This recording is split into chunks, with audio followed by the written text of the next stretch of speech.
Pour les témoignages, nous avons recueilli également celui de Georges Simenon ce matin. Je dois tout de suite vous dire que j'ai parlé avec Georges Simenon il y a quelques instants au téléphone. Georges Simenon ne connaissait pas, il ne connaît toujours pas, la nouvelle de la mort de Jean Gabin. Mais Georges Simenon a bien connu Jean Gabin. Il se souvient d'un certain nombre de rencontres qui ont eu lieu entre les deux hommes. Georges Simenon, au cinéma, à travers Gabin, c'était La vérité sur Bébé d'Ange, d'Henri Decoing, c'était En cas de malheur, c'était Maigret et l'affaire Saint-Fiacre. Et j'ai demandé à Georges Simenon ce qu'il pensait de Gabin, acteur. Écoutons ce témoignage avec la réserve que je vous fais dès le départ. Georges Simenon, qui est âgé, ne connaît pas encore la nouvelle de la mort de son ami Jean Gabin. Un de mes interprètes tout à fait favoris. Et en même temps, ce que j'appelle un des 3 ou 4 monstres sacrés que j'ai eu la joie de connaître pendant ma vie. Et c'est en même temps un grand ami, ça l'est toujours d'ailleurs. Est-ce que pour vous, Georges Simenon, les contacts avec Gabin étaient des contacts très fructueux? Est-ce que vous avez eu, vous, en tant que scénariste de certains films, comme La vérité de Bébé d'Ange, En cas de malheur, etc., des contacts personnels avec Gabin? J'ai eu des contacts personnels avec Gabin, mais je n'ai jamais participé au film, en quoi que ce soit. Je n'ai jamais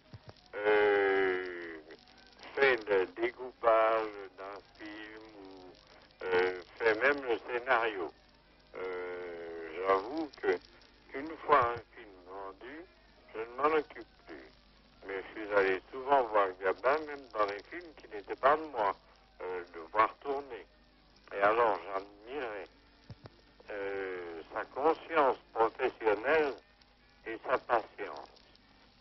Jean, qui était pourtant une grande vedette, était le premier au studio, le premier maquillé, même s'il ne devait passer que 2 heures après, s'asseyait dans son petit fauteuil dans un coin et attendait son tour.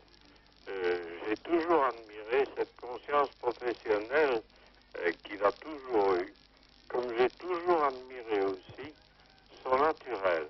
Il ne jouait pas un rôle, et il le vivait tranquillement, sans ostentation, sans effet exagéré, sans être, si je puis dire, acteur. C'est pour ça que je dis, c'est un monstre sacré. Je connais Jean Gabin depuis qu'il tournait les premiers films qu'il a tournés avec un autre de mes amis, Jean Renoir. Autrement dit, j'ai connu un Gabin jeune, qui était déjà aussi extraordinaire que maintenant. Maintenant, nous avons le même âge et nous sommes restés de vieux amis que nous étions à cette époque-là.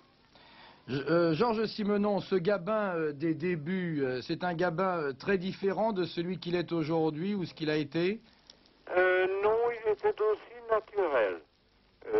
À ce moment-là, d'ailleurs, justement, Jean Renoir m'a dit souvent, quand on tourne avec Gabin, on n'a besoin de rien lui dire. Il entre dans la peau du personnage, il joue son rôle, mais ce n'est pas un rôle, il est tellement naturel que l'on est persuadé d'être en face du personnage véritable.